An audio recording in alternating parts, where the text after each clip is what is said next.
11월 3일 미국 대통령 선거의 본투표가 앞으로 6시간쯤 뒤에 시작됩니다. 우리 시간으로 오후 2시, 현지 시간으로 3일 0시부터 사전투표에 참여하지 않은 미국의 유권자들이 46대 대통령을 선출하기 위한 매우 중요한 한 표를 행사하게 됩니다. 지난해 1월 민주당 후보들의 출마 선언으로 시작됐던 22개월의 대장정이 이제 마무리 단계에 접어들었습니다. 공화당 트럼프 대통령이 재선에 성공할지 아니면 민주당 조 바이든 후보가 세 번째 대선 도전 끝에 승리를 거머쥘 수 있을지 전 세계가 주목하고 있습니다. 워싱턴을 연결합니다. 홍희정 특파원, 보통은 새벽 5시나 새벽 6시쯤에 투표가 시작되는데 현지 시간 3일 0시, 그러니까 우리 시간으로 오늘 오후 2시에 일찌감치 투표를 시작하는 지역도 있군요. 네, 그렇습니다. 미국 대선 투표는 각 주마다 시작하는 시간이 다릅니다. 제일 먼저 시작하는 곳이 현지 시간 3일 0시, 뉴햄프셔주의 작은 마을인 딕스빌 노치 등 두 곳입니다. 보통은 오전 5시에서 8시 시작해서 오후 7시에서 9시 정도에 마감합니다. 원래는 당일 밤 늦게나 다음 날 새벽에 결과를 대충 알 수 있었는데 올해는 좀 다릅니다. 코로나19 때문에 사전 투표량이 급증하면서 윤곽이 나오는 것도 며칠 걸릴 수 있어 보입니다. 네, 선거운동 막판까지 초박빙의 승부가 이어지고 있습니다. 트럼프 대통령과 조 바이든 후보, 마지막 유세전을 각각 어디에서 진행하고 있습니까? 네, 트럼프 대통령은 오늘 노스캐롤라이나, 펜실베니아, 위스콘신, 미시간 등 남부와 북부 4개 주를 넘나들면서 무려 5번의 유세를 했습니다. 특히 여론조사에서 뒤지고 있는 러스트벨트에 공을 들였습니다. 바이든 후보와 카말라 해리스 부통령 후보는 모두 펜실베니아로 향했습니다. 러스트벨트 3개 주 중에서 미시간과 위스콘신에선 안정적인 우위를 보이고 있기 때문에 상대적으로 경쟁이 치열한 펜실베니아만 잡으면 대권 고지에 오를 수 있다는 분석입니다. I'm running as a proud Democrat, but I'll govern as an American president. 바이든 후보는 펜실베니아 유세 후 오하이오 일정을 끝으로 선거전을 마무리할 예정입니다. 네, 과연 두 후보 가운데 누가 46대 미국 대통령이 되느냐에 따라 한반도 정세도 매우 큰 영향을 받지 않겠습니까? 현지에서는 어떻게 전망하고 있는지요? 네, 그렇습니다. 트럼프 대통령이 재선에 성공하면 김정은 위원장과의 친분에 기초한 정상 외교를 이어갈 것으로 전망됩니다. 하지만 북미 양국 모두 하노이 회담 때보다 더 양보하는 것은 정치적 부담이 크기 때문에 더 진전이 있을지는 미지수입니다. 반면 바이든 후보는 실질적인 비핵화를 위한 실무 협상이 먼저라는 입장입니다. 이 과정에서 북한이 미국과 협상을 앞당기려고 도발에 나설 가능성도 있습니다. 방위비 분담금 문제에 있어서는 양쪽이 이미 수시로 밝혔듯이 트럼프 대통령은 더 강하게 밀어붙이는 반면 바이든 후보는 한미 동맹의 중요성을 강조하면서 유화적인 입장을 취할 가능성이 큽니다. 네, 각종 여론조사 결과들을 보면 지금도 여전히 바이든 후보가 유리해 보입니다. 그런데 트럼프 대통령 측에서는 4년 전에 대역전극을 현재 기대하고 있겠죠? 네, 트럼프 대통령은 4년 전 여론조사에서 지고도 대선 당일 투표에서 승리한 어게인 2016의 기적을 노리고 있습니다. 더 이상 샤이 트럼프는 없다며 현장 투표를 독려하고 나섰는데요. 트럼프 연설 잠시 들어보시겠습니다.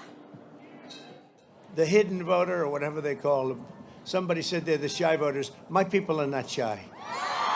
They're not shy. 네, 그런데 개표가 지연될 경우 당선인 공백도 우려가 되고 있는 상황인 것 같습니다. 실제로 그렇게 될 가능성이 있을까요?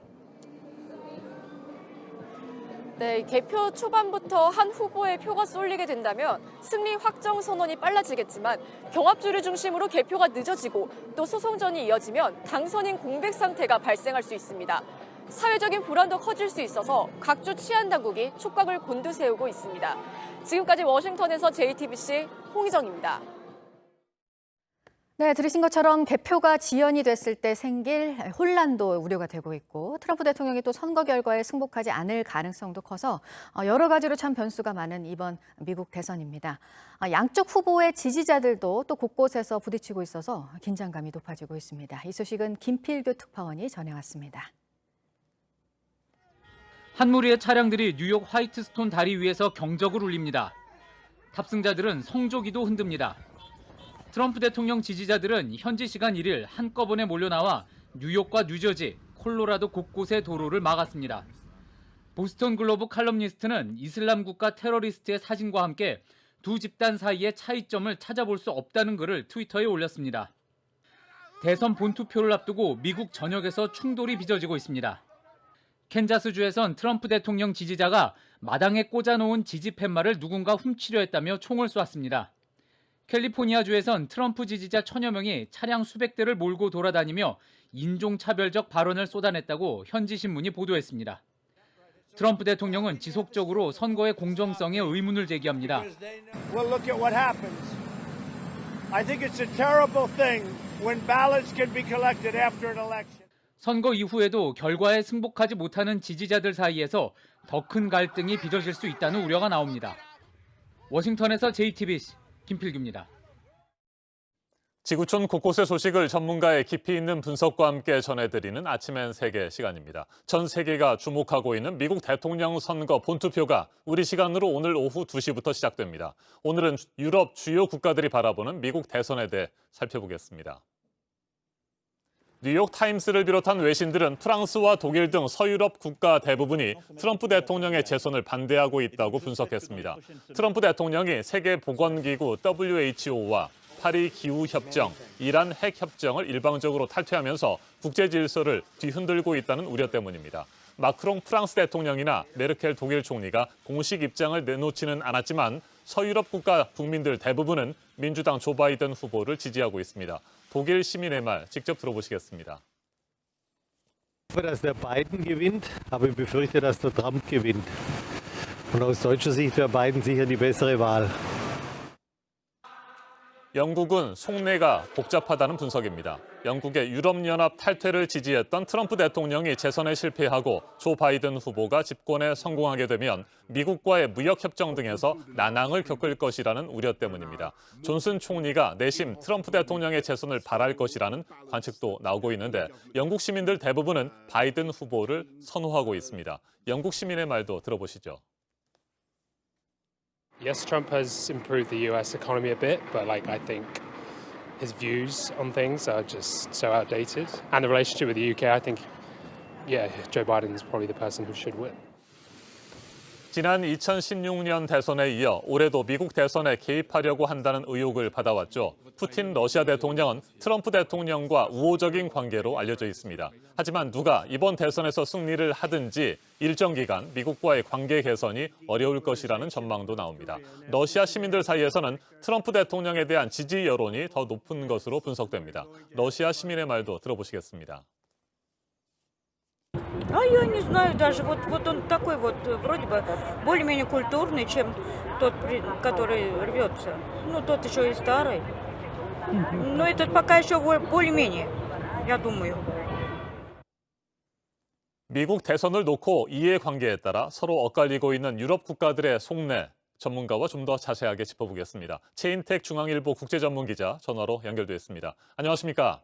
네, 안녕하십니까? 네, 뉴욕 타임스를 비롯한 외신들은 프랑스와 독일 등 서유럽 국가의 지도자들과 일반 시민들 대부분이 민주당 조 바이든 후보를 지지하는 것으로 분석하고 있습니다. 동의하세요? 예, 지금 여러 조사가 그렇게 나오고 있습니다. 정책 컨설팅 업체 유고브가 유럽 7개국 시민들을 대상으로 조사한 결과에 따르면요, 전체 15%가 트럼프를 지지하고 나머지는 대부분 바이든을 지지합니다. 네. 그런데 문제는 바이든 지지자의 3분의 2도 바이든에 대해서도 별로 기대하지 않는다. 이번 그 미국 대선에 대해서 굉장히 좀 거리를 두고 보는 그런 그 입장으로 보입니다. 네. 영국의 속내에 대해서는 분석이 조금씩 엇갈리는 것 같습니다. 일반 시민들 사이에서는 바이든 지지 여론이 높은 게 사실인데 존슨 총리는 트럼프 대통령의 재선을 바라고 있는 것 같고요. 이 같은 분석에 대해서 어떻게 생각하세요? 네, 존슨 대통령은 어떤 성향이라든지 성격상도 트럼프 대통령과 잘 맞았습니다. 특히 이제 아까 보도에서 나왔다시피 브렉시트에 대한 트럼프의 지지와 의원 때문에 정치적으로 굉장히 도움을 받았습니다. 네. 그 때문에 아무래도 심정적으로는 그렇겠지만 앞으로의 국정 운영 그리고 여러 가지 이제 미국과의 관계에서는 지금 어떤 입장을 내든지 할 게 아니고 당선자에 대해서 무조건 이제 환영하고 지지하고 잘해보자고 얘기할 수밖에 없는 그런 상황으로 보입니다. 네. 푸틴 러시아 대통령은 트럼프 대통령이든 바이든 후보든 앞으로 누가 대통령이 되든지 간에 관계 개선이 어려울 수 있다 이런 전망도 나오고 있어요. 실제로 그렇게 네, 보십니까? 예, 그렇습니다. 바이든은 벌써 그 트럼프 상여는 러시아에 대한 선물이었다. 이러면서 이제 공격에 이제 고삐를 늦추지 않고 있고요. 그 푸틴은 지금 이제 미국이 다음 대통령 임기 중에는 어떠한 일이 있어도 이제 유럽과 손을 잡고 러시아를 다시 이제 더 강하게 고립하는 정책을 펼 것이다. 그렇지만 푸틴이 조금은 이제 우리한테 유리할 것이다. 이 정도 지금 판단을 하고 지금 조용히 앉아서 사태를 관망하고 있는 것으로 보입니다. 알겠습니다. 최인택 중앙일보 국제전문기자였습니다. 앞으로 6시간쯤 뒤인 우리 시간 오후 2시부터 지상 최대 정치 이벤트로 꼽히고 있는 미국 대통령 선거 본투표가 시작됩니다. 공화당 트럼프 대통령이 재선에 성공할지 아니면 민주당 조 바이든 후보가 당선될지 정말 궁금합니다. 미국의 운명은 물론이고 국제사회 역학관계가 크게 달라지는 만큼 전 세계의 눈길이 미국으로 집중되고 있습니다. 공화당 트럼프 대통령이 재선에 성공할지 아니면 민주당 조 바이든 후보가 세 번째 대선 도전 끝에 승리를 거머쥘 수 있을지 미국의 46대 대통령을 뽑는 선거 본투표가 우리 시간으로 오늘 오후 2시부터 시작됩니다. 트럼프 대통령과 바이든 후보는 선거운동 막판까지 핵심 경합주들을 돌면서 총력전을 펼치고 있습니다. 미국 유권자들의 표심이 과연 누구에게 향할지 전 세계가 지켜보고 있습니다. 박원곤 한동대 국제지역학과 교수 자리 함께했습니다. 어서 오십시오. 네, 안녕하세요. 네, 미국은 물론이고 전 세계에 미치는 영향이 정말 막대하기 때문에 저희가 계속해서 미국 대선 문제 짚어보고 있습니다. 일단 궁금해요. 교수님께서는 누가 46대 미국 대통령이 될 것으로 예상하고 계세요? 이게 지금 며칠 안 남아서 좀 조심스럽긴 하는데요. 모든 지표가 지금 바이든 후보가 유리하다라고 네. 얘기를 하고 있죠. 전국 지지율 같은 경우에도 2016년이랑 비교했을 때는 힐러리 클린턴이 마지막 이 시점쯤에서는 한 2, 3% 차이로 쫓겼는데 지금 여전히 한 7% 내외로 이기고 있고요. 가장 중요한 경합주 같은 경우에도 물론 특히 남부의 세 개 주 같은 경우에는 트럼프 대통령이 많이 쫓아온 것은 사실입니다. 근데 네. 여전히 위에 북부의 러스트벨트, 이제 쇠락한 공업 지역의 세 개 주 같은 경우에는 바이든 후보가 좀 여유 있게 이기고 있거든요. 판세 자체가 트럼프 대통령이 이기려면 남부 세 개 주, 썬벨트를 다 이기고 위에 러스트벨트 중에 펜실바니아를 이겨야 됩니다. 네. 반면에 바이든 후보 같은 경우에는 썬벨트를 다 지더라도 위에 러스트벨트만 이기면 되는 거거든요. 그러니까 여러 가지 그런 수치상으로 볼 때도 일단 바이든 후보가 좀 유리하다라고 판단이 됩니다. 네. 그런데 트럼프 대통령 측에서는 2016년 4년 전의 대역전극을 지금도 기대하고 있다고 합니다.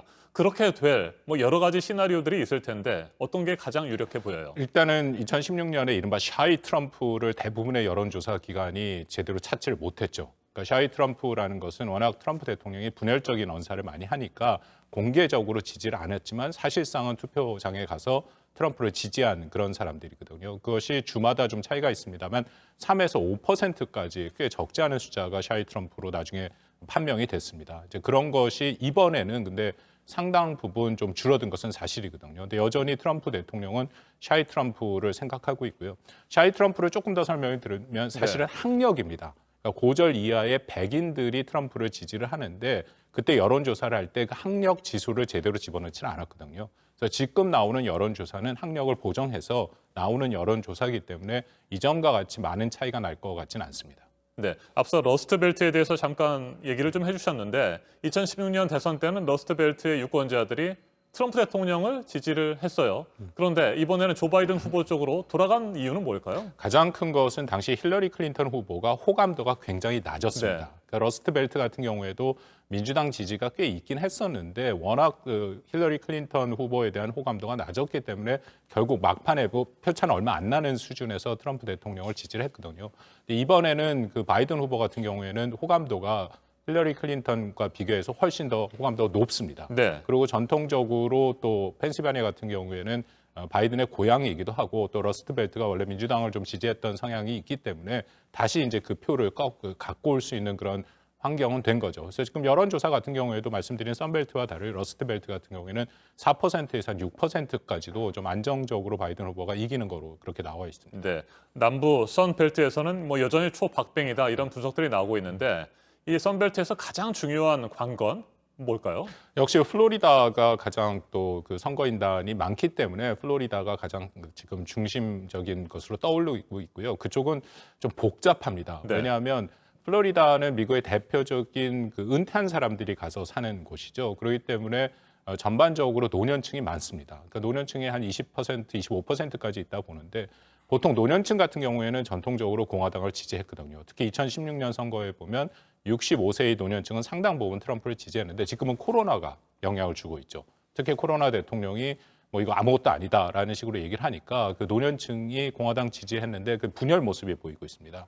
오히려 지금 바이든 후보를 좀 지지를 하고 있고, 근데 제가 복잡하다고 말씀을 드린 게 이 플로리다에는 쿠바랑 또 베네수엘라에서 온 이민자들이 꽤 있거든요. 근데 둘 다 사회주의 국가이기 때문에 그들이 싫어서 이쪽으로 이주를 한 사람들이라서 공화당의 트럼프 대통령을 또 지지하는 모습이 있습니다. 그렇기 때문에 지금 그 안에서는 상당히 박빙의 접전이 이루어지고 있는 것이죠. 네, 이번 미국 대선에서 가장 주의 깊게 지켜봐야 할 부분이 뭐 저희가 계속 매일 전해드리고 있습니다만 사전투표 수가 1억 명에 육박했습니다. 이 부분도 굉장히 중요한 관건이 될 것 같고요. 또 사전투표가 지금 개표소에 제대로 도착하지 않는 곳들이 많아서 이 부분에 대해서도 논란도 예상이 되는 것 같습니다. 그렇습니다. 미국은 한국이랑 좀 그 선거 체제가 다르죠. 사전 투표라는 게 두 종류인데요. 네. 하나는 직접 가서 현장에 가서 투표를 하는 게 있고 또 하나는 우편 투표입니다. 이제 문제는 우편 투표인데요. 우편 투표 같은 경우에는 공화당보다는 민주당 지지층이 한 2배 정도 많이 한 거로 지금 통계가 나오고 있고 그렇기 때문에 트럼프 대통령이 우편 투표는 이미 부정선거다라고 얘기를 했고요. 말씀하신 것처럼 주마다 우편 투표에 대한 그 규정이 다 다릅니다. 그러니까 대부분의 주는 당일까지 인정을 하는데 일부 주에서는 당일 이후에 들어오는 우편 투표도 또 인정을 하고요. 또 개표 방식도 달라서 어떤 주에서는 우편 투표를 먼저 개표를 하고 그다음에 현장 투표를 하는 그런 형식이 있고 또 어떤 데는 현장 투표를 먼저 하거든요. 그래서 사실상 이제 개표가 시작이 되면서 트럼프 대통령 같은 경우에는 현장 투표에서 자기가 좀 유리한 부분이 있습니다. 당일 투표는 네. 현장 투표 같은 경우에 그러면은 일부 주에서 자기가 승리를 하고 있으면 승리를 선포할 것이다. 이제 네. 그런 게 미국 일부 언론에서 나와서 문제를 제기를 했는데요. 뭐 트럼프 대통령은 현재로서는 그렇지 않을 것이다라고 지금 일단 부인은 한 상태긴 하지만 일부 혼란은 지금 예상되고 있습니다. 네, 그런 문제들이 있기 때문에 어쨌든지 뭐 본투표가 다 끝나고 개표가 이루어진 뒤에도 상당한 논란이 예상이 됩니다. 이게 뭐 자칫 잘못하면 수개월째 대통령 공백 상태, 당선자 공백 상태가 발생할 수도 있다. 뭐 이런 우려도 있는데 그럴 가능성은 어느 정도라고 뭐 보세요? 그 가능성을 미국 언론에서 지금 많이 얘기를 네. 하고 있고요. 왜냐하면 가장 큰 것은 트럼프 대통령이 승복을 안 하겠다라고 지금 얘기를 하거든요. 보통 미국 대선은 6시 동부 시간으로 끝나고 한 자정 정도 되면은 결과가 나옵니다. 네. 왜냐하면 이게 어차피 경합주 싸움이기 때문에 경합주에서의 결과를 알게 되면 전체적으로 판세가 확정이 되거든요. 근데 트럼프 대통령은 끝까지 경합주에서 접전이 이뤄질 경우에는 승복을 안 할 가능성이 있다. 그렇다면은 이게 소송전으로 갈 가능성이 있고요. 최종적으로 대법원까지 갈 수도 있고 또 재검표, 뭐 재개표 그런 그 과정으로 들어가게 되면 굉장히 오랜 시간이 걸릴 수가 있죠. 이제 그 와중에서 지금 뭐 이미 이 선거를 같이 보셨습니다만 굉장히 양극화된 상태라서 서로 간에 트럼프 지지층과 바이든 지지층이 지금 격앙된 상태거든요. 그래서 만약에 어느 한쪽이 그런 행동을 취한다면은 서로 간에 갈등의 여지가 있어서 지금 미국 사회가 그걸 우려를 하고 있습니다. 알겠습니다. 저희가 미국의 새로운 대통령이 누가 되는지에 대해서 관심을 갖는 것은 우리 한반도 문제에 미칠 영향 때문 아니겠습니까? 일단 뭐 한 2가지 정도로 좀 정리를 좀 해보고 싶은데요. 북한 비핵화 문제를 비롯한 대북 문제에 대한 두 후보의 성향이라든지 이런 것도 좀 한번 분석을 해보시고요. 전망도 좀 같이 부탁드리겠습니다. 북한 문제가 지금 트럼프 바이든 양측 외교 정책 중에 가장 서로 간의 차이를 보이는 거죠. 네. 2차 대선 토론을 보셨으면 알겠지만 외교 정책을 주제로 가면서 북한 문제부터 얘기 나오는데 시간을 넘기면서까지 양측의 공방이 있었습니다. 기본적으로 트럼프 대통령은 자신이 김정은 위원장과의 좋은 관계가 있어서 전쟁을 막았다. 그 의미는 2기가 자기가 재집권하게 되면 여전히 이 정상 간의 그런 통큰 결정, 북한식 표현으로 그런 것을 통해서 북한 비핵화 문제, 한반도 평화 프로세스를 진전하겠다라는 생각을 갖고 있고요. 반면에 바이든 후보는 김정은 위원장이 독재자다라는 얘기를 계속하고 있고 또 그 김정은 위원장을 직접 만나진 않겠다라는 것을 완전 거부하지는 않았습니다. 만날 가능성은 있지만 중요한 것은 실무회담을 통해서 상당 부분 비핵화에 대한 목표가 정해지고 또 로드맵까지 나온 후에 만나겠다. 이게 전통적인 방법이거든요. 그래서 양측의 지금 차이는 분명히 보이고 있는 그런 상황입니다. 네, 한미 동맹에 대한 두 후보의 생각도 좀 궁금하고요. 주한미군 문제 그리고 한미 방위비 분담금 문제도 현재 논란이 계속되고 있고 협상이 진행되고 있지만 결과를 내지 못하는 부분 아니겠습니까? 이건 어떻게 전망하세요? 동맹 문제도 차이가 분명히 보이죠. 특히 바이든 후보 같은 경우에는 자기가 당선이 되면 제일 먼저 할 게 동맹국 지도자들한테 전화를 해서 네. 미국이 돌아왔다 안심해라라는 얘기를 할 것이다라고 얘기를 했고요. 바이든 후보는 계속 동맹을 존중하겠다라고 얘기했고 방위 분담 문제 같은 경우에도 얼마 전에 바이든 후보가 국내 언론에 기고를 했지 않습니까? 자기는 더 이상 한국을 갈취하지 않겠다. 한국 편에 같이 서 있을 것이고 한미 동맹을 강화하겠다라고 분명하게 얘기를 했고요. 물론 민주당도 이 비용 문제에 대해서 굉장히 민감합니다. 그래서 어떻게 보면 공화당보다 더 비용을 또 올리라고 방위 분담 문제에서 그런 또 동맹국을 압박하긴 했었지만 그래도 바이든 후보 같은 경우에는 정상적인 우리가 여태까지 해왔던 수준에서 납득 가능한 또 한국과 충분한 협의를 통해서 방위 분담 문제를 네. 가능성이 있고요. 반면에 트럼프 대통령은 이 길을 시작하면 더 이상 눈치 볼 게 없죠. 의회도 그렇고 또 여러 가지 전통적인 미국의 외교 정책에 대해서 완전히 벗어나서 자기의 어젠다를 갖고 갈 수도 있는데 트럼프 대통령은 이미 이번 대선을 출정하면서 어젠다를 밝혔습니다. 외교 정책. 두 번째가 동맹국의 방위 분담을 올리겠다라는 거죠. 그렇다면은 굉장히 큰 압박을 우리가 받을 가능성이 있다라고 생각합니다. 알겠습니다. 교수님께서는 조 바이든 후보가 46대 미국 대통령이 될 것이다 이렇게 예측을 하셨는데 과연 그 예측이 맞을지 아니면 틀릴지 지켜보도록 하겠습니다. 네, 오늘 말씀 잘 들었습니다. 박원곤 한동대 국제지역학과 교수였습니다. 감사합니다. 감사합니다.